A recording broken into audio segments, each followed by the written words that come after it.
పర్చూరు వరకు గుంటూరు ఛానల్ పొడిగించాలని రైతుల ఆందోళన. భూ సేకరణ నిధులు విడుదల చేయాలని ప్రభుత్వానికి విజ్ఞప్తి.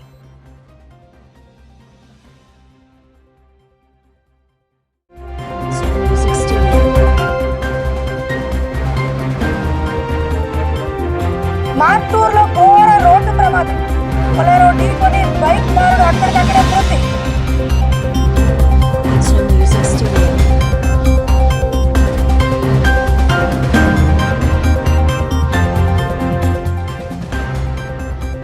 ఈ రోజే ఎన్నికలు జరిగిన గతం కంటే మెరుగైన ఫలితాలతో ఎన్డీఏ విజయం సాధిస్తుందని ధీమా.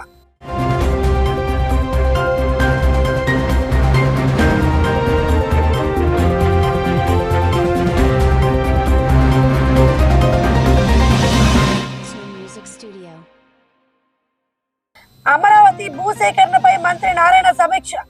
రైతుల నుంచి సానుకూల స్పందన లభించిందని వెల్లడి.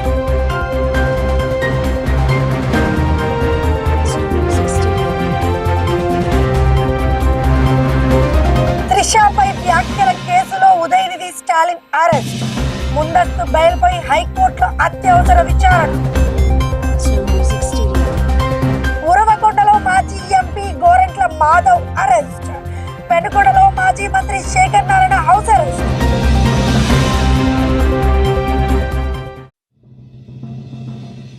ప్రతిపాడులో 100 కోట్లతో 100 పడకల గల ఆయుష్ ఆసుపత్రి. కేంద్ర బృందంతో కలిసి స్థలాన్ని పరిశీలించిన ఎమ్మెల్యే డాక్టర్ బూర్ల రామాంజనేయులు.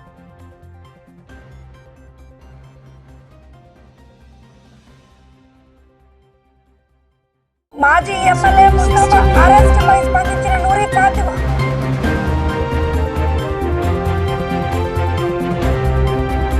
ఉమ్మడి ప్రకాశం జిల్లా బాపట్ల జిల్లా పరుచూరు నియోజకవర్గంలో గుంటూరు ఛానల్ ను పరుచూరు వరకు పొడిగించి భూసేకరణ నిధులు విడుదల చేసి సాగునీటిని వెంటనే అందించాలని డిమాండ్ చేస్తూ నల్లబడ రైతు సంఘం ఆధ్వర్యంలో రైతుల ఆందోళన చేపట్టారు. పరుచూరు బొమ్మల సెంటర్ లో నల్లబడ రైతు సంఘం అధ్యక్షుడు డాక్టర్ కొల్లా రాజ్మోహన్ రావు ఆధ్వర్యంలో రైతులు ధర్నా నిర్వహించారు.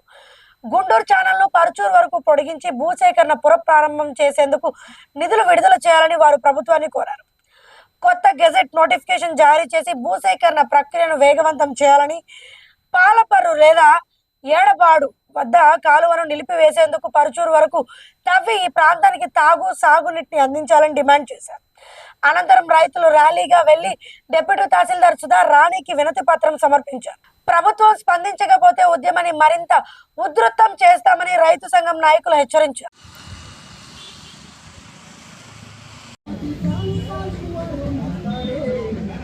ఉదాహరణకు పర్చూరు ఎమ్మెల్యే గారు మరి దీని సంగతి ఏంటి, పర్చూరు ప్రాంతం సంగతి ఏంటి, పాలపూరు వరకు తవ్వేసి నెలకొన్న డబ్బులు లేవని అంత పని చేయాలి. మొదలుపెట్టకపోతే ఈ ప్రాంత రైతాంగం అంటే అతన్ని ఉదేశి రాలేదు. మనం చాలా విలువైన సమయం మహిళా తల్లులు వచ్చారు.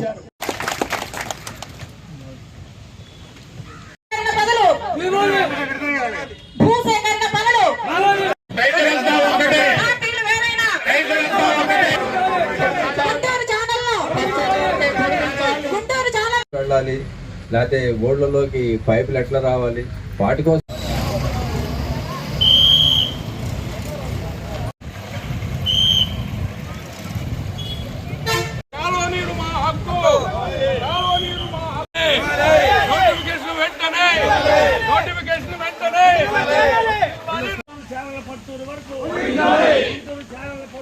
స్పందించాలి గవర్నమెంట్ వెంటనే, స్పందించాలి గవర్నమెంట్ వెంటనే. గుంటూరు ఛానల్ పర్చూరు వరకు, గుంటూరు ఛానల్ పర్చూరు వరకు, గుంటూరు ఛానల్ పర్చూరు వరకు నోటిఫికేషన్ వెంటనే.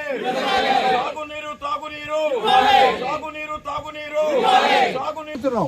ప్రభుత్వ రెస్పాన్స్ ఏంటని, ప్రభుత్వ రెస్పాన్స్ ఏంటి, దీనికి స్పందన ఏంటి, నీళ్ళు ఇస్తారా ఇవ్వరా, కాలువకి ఏమైనా జీవో నోటిఫికేషన్ ఇస్తారా ఇవ్వరా. ఛానల్ పర్చూరు వరకు, ఛానల్ పర్చూరు వరకు జిల్లాలి రైతుల ఐక్యత, జిల్లాలి రైతుల ఐక్యత. ప్రభుత్వం వెంటనే గెజెట్ విడుదల చేయాలి, ప్రభుత్వం వెంటనే గెజెట్ విడుదల చేయాలి. రైతుల ఐక్యత. పర్చూరు వరకు పొడిగించే భాగంగా పాలపర్తి నుంచి పర్చూరు వరకు నిధులు సేకరణ జరగలేదు.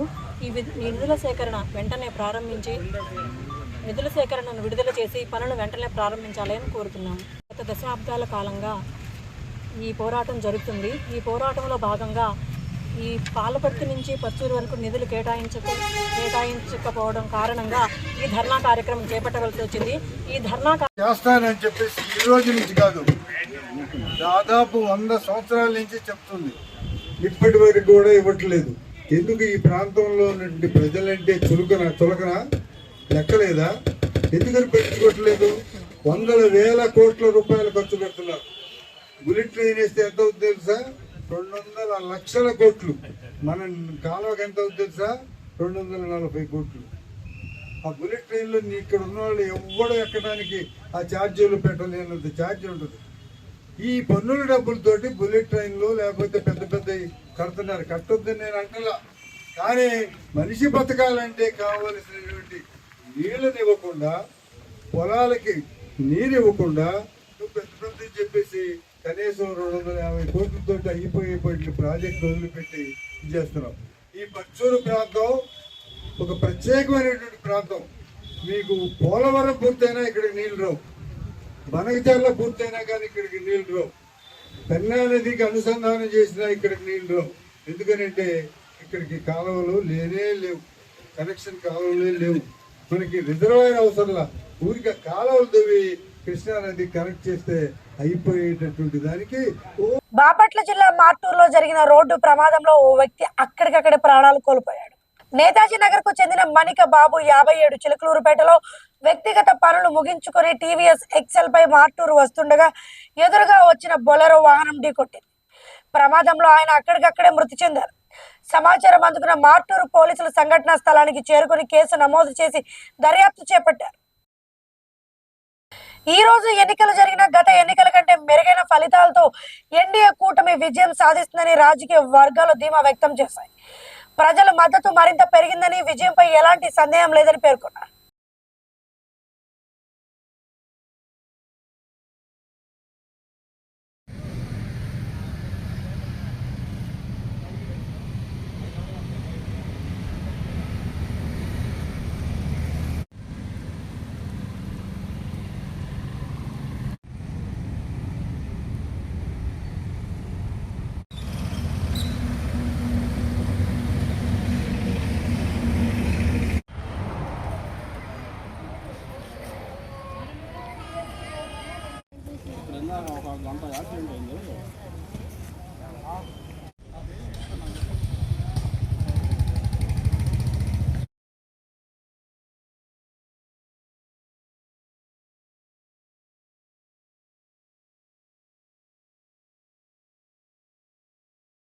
గుంటూరులో పురపాలక శాఖ మంత్రి నారాయణ భూసేకరణ అంశంపై రైతులతో సమీక్ష నిర్వహించారు. మోతడక, తాడికొండ, కంతేరు గ్రామాల రైతులతో జరిగిన సమావేశంలో సుమారు 50 మంది రైతులు పాల్గొన్నారు. భూసేకరణ, భూ సమీకరణ రైతుల సానుకూలంగా స్పందించినట్లు మంత్రి తెలిపారు. నిర్ణీత గడువులో భూసేకరణ పూర్తి చేసి ఫ్లాట్లు కేటాయిస్తామని చెప్పారు. 2029 నాటికి రహదారుల నిర్మాణం పూర్తి చేస్తామని, రైల్వే లైన్ రహదారుల కోసం మాత్రమే భూములు సేకరిస్తున్నామని వెల్లడించారు. ఇంటర్నేషనల్ స్పోర్ట్స్ సిటీ ఇప్పటికే 67% భూమి సమీకరణమని, అంతర్జాతీయ విమానాశ్రయం కూడా రానుందని తెలిపారు. వర్షం లేకపోతే ఈ నెల 13వ తేదీ నాటికి steel bridge, seed axis road పూర్తి చేస్తామని చెప్పారు. ఎమ్మెల్యేలు, ఎమ్మెల్సీల కోసం నిర్మించిన 9 టవర్ల క్వార్టర్లను త్వరలో GADకి అప్పగిస్తామని చెప్పి తాడికొండ, గుంటూరు పనులను సెప్టెంబర్, అక్టోబర్ మధ్య పూర్తి చేస్తామని మంత్రి వెల్లడించారు. ఉదయనిధి స్టాలిన్ అరెస్ట్. తమిళ సినీ సిటీ త్రిషపై అనుచిత వ్యాఖ్యలు చేసిన కేసులో ఉదయనిధి స్టాలిన్ ను పోలీసులు అరెస్ట్ చేశారు. త్రిషపై చేసిన వ్యాఖ్యల నేపథ్యంలో పలువురు తంజావూరు పోలీస్ స్టేషన్లో ఫిర్యాదు చేయడంతో పోలీసులు 6 సెక్షన్ల కింద కేసు నమోదు చేశారు.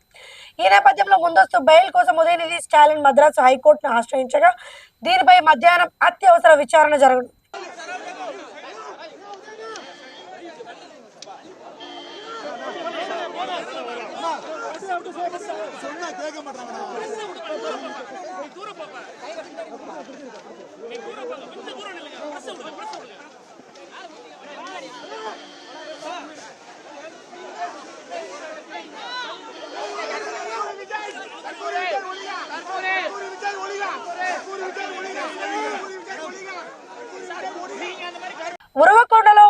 ఎంపీ గోరంట్ల మాధవ్ను పోలీసులు అదుపులోకి తీసుకున్నారు.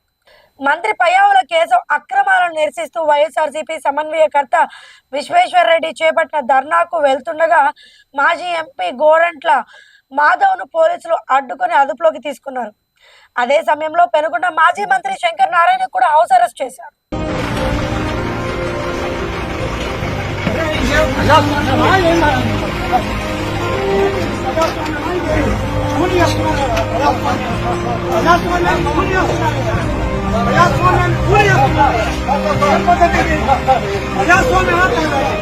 మాజీ ఎమ్మెల్యే ముస్తఫా అరెస్టు అంశంపై నూరి ఫాతిమా స్పందించారు. అరెస్టు తీరుపై ఆమె అభ్యంతరం వ్యక్తం చేస్తూ చట్టపరమైన విధానాలు పాటించాలని ప్రభుత్వాన్ని కోరారు. నాన్నగారు రాజకీయాల్లో 10 సంవత్సరాలు కాదండి ఉంది. ఆయన తాడికొండ నుంచి ఉన్నారు. ఇప్పుడు కూడా తాడికొండలో వెళ్ళి ఆయన అడగండి. ముస్తఫా గారంటే ఎలాంటి వ్యక్తి ఇప్పుడు కూడా చెప్తారండి. ఆయన్ని తరతరాలకు గుర్తు పెట్టుకుంటారండి. మరి అలాంటి వ్యక్తిని, ఆ కుటుంబాన్ని ఈ రోజు హింస పెడుతున్నారు. ఎలా అంటే 1వ 2వ తారీఖున నాకు తెలిసి సాటర్డే సండే వచ్చిందండి. ప్రతి చోట కూడా హైదరాబాద్ లో ఉంది. హైదరాబాద్ చుట్టాల ఇంటికి వెళ్ళటం, వాళ్ళ ఇంట్లో ఏమో వాళ్ళు కూర్చొనేమో వాళ్ళు టార్చర్ చేయటం, ఇక్కడ వచ్చేసేసి అర్ధరాత్రి 2:30కి 3ంటికి వచ్చేసేమో కాలింగ్ బెల్ కొట్టడం, ప్రతి ఒక్కటి కూడా సీసీ కెమెరా ఫుటేజెస్ లో ఉన్నాయండి.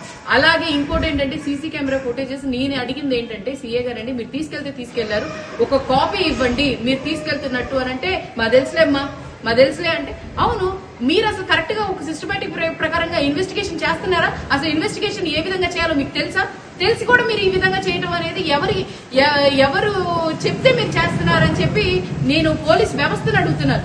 ఈ రోజు నిజంగానే చట్టం నేను ప్రతి చోట కూడా ఏం లేదండి, ఇక్కడ ఉన్న గొంతు మాట్లాడుతున్న గొంతులు మాట్లాడకూడదు. వైఎస్ఆర్సీపీ పార్టీలో సంబంధించిన నాయకులు ఎవ్వరు కూడా మీరు చేసే ప్రతి ఒక్క దాన్ని కూడా చూసి ఊరుకోవాలి. మీరు చేసిన పనుల్ని మీరు చేశారని చెప్పుకుంటే మేము కూడా ఇక్కడ నుంచి శభాష్ చెప్పాలి. ఇక్కడ ఎవ్వరు కూడా వేరే ఒక వ్యక్తి ఉండకూడదు. కూటమి ప్రభుత్వంలో ఉన్న నాయకులు మాత్రమే ఉండాలి, వేరే ఒక్కళ్ళు ఎవ్వరు ఉండకూడదు. ఈ రోజు ప్రతి చోట కూడా ప్రతి వైపు కూడా ఎంత అరాచకం చేస్తున్నారనంటే మరి అంత దరిద్రంగా అంత ఇదిగా మరి చేస్తున్నారు. అలాగే ఎక్కడ కూడా ఒక్క పోలీస్ మరి ప్రొసీడింగ్ జరగలేదు. ఎందుకంటే హైదరాబాద్ అంటే వేరే స్టేట్కి వెళ్ళినప్పుడు ఏం చేయాలండి? అక్కడ ఉన్న పోలీసులు ఇంటిమేట్ చేయాలిగా. నిజంగానే మీరు ఇన్వెస్టిగేషన్ చేయాలి అని అనుకుంటే అక్కడ పోలీస్కి మీరు ఇంటిమేట్ చేయాలి కదా, చేయకుండా మళ్ళీ అక్కడ మా కజిన్ ని దాదాపుగా మీరు చూసుకుంటే దాదాపుగా 2 రోజుల్లో వాళ్ళ కస్టడీలో పెట్టుకొని మేము పోలీసులు అని చెప్పి ఆయన టార్చర్ పెట్టి ఆయన ఫ్యామిలీ మెంబర్స్ వెళ్ళి ఏమండి మా భర్త కనిపించట్లేదని వాళ్ళ భార్య కంప్లైంట్ చేయడానికి వెళ్తే కంప్లైంట్ వాళ్ళు తెలుసుకొని ఆ అబ్బాయి మీద 8 పెట్టి ఈ రోజు ఆ అబ్బాయిని రిమాండ్ కి పంపించారు నిన్న. ఆ అబ్బాయి ద్వారా మరి ఎవరో కొత్తగా మరి విక్టిమ్స్ గా తీసుకొని 14 and 13 అంట విక్టిమ్స్ గా తీసుకొని వీళ్ళ ద్వారా మళ్ళీ SC ST కేసు అమలు చేసే విధంగా ఇది కాదా అండి అరాచకం? ఏమండి మైనారిటీలు అంటే మీకు ఇంత చులకననా?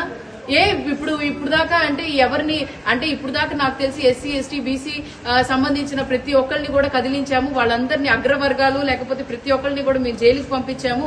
ప్రతి ఒక్క వైఎస్ఆర్సీపీ నేతని పంపించాం. ఇంకా మైనారిటీస్ ఒక్కటే మిగిలిన్నారని చెప్పి ఇప్పుడు ఇబ్బంది పెట్టడానికే నా దీంట్లో ఒక్కటే కనిపిస్తుందండి, కుట్రలు. ఈ కూటమి ప్రభుత్వం మచ్చ వేయాలి ముస్తఫా గారి మీద, ఆయన క్యారెక్టర్ మీద అసాసినేట్ చేయాలనే ఉద్దేశం తప్ప వైఎస్ఆర్సీపీ పార్టీ నాయకులు ఎవరు కూడా మాట్లాడకూడదని తప్ప వేరే ఒక ఇంటెన్షన్ అయితే కనిపించట్లేదండి. పర్తిపాడు నియోజకవర్గంలో 100 కోట్ల వ్యయంతో 100 పడకల ఆయుష్ ఆసుపత్రి, యోగా ఆసుపత్రి నిర్మాణానికి కేంద్ర బృందం స్థలాన్ని పరిశీలించింది. పర్తిపాడు మండలం నడింపాలెంలో నిర్మించనున్న ఆయుష్ ఆసుపత్రి స్థలాన్ని కేంద్ర నిపుణుల బృందం జిల్లా కలెక్టర్ సాయికాంత్ వర్మతో కలిసి ఎమ్మెల్యే డాక్టర్ బూర్ల రామాంజనేయులు పరిశీలించారు. అనంతరం కేంద్ర బృందాన్ని ఎమ్మెల్యే సత్కరించారు. సీఎం చంద్రబాబు నాయుడు విజన్ 2047లో భాగంగా ఈ ప్రాజెక్ట్ అమలవుతుందని కేంద్ర ప్రభుత్వం 100 కోట్లతో 100 పడకల ఆసుపత్రిని మంజూరు చేసిందని తెలిపారు. 15 ఎకరాల భూమిని కేటాయించేందుకు స్థానికులు అంగీకరించారని, త్వరలోనే ఆయుష్ మరియు యోగా ఆసుపత్రుల నిర్మాణం ప్రారంభమవుతుందని ఎమ్మెల్యే వెల్లడించారు.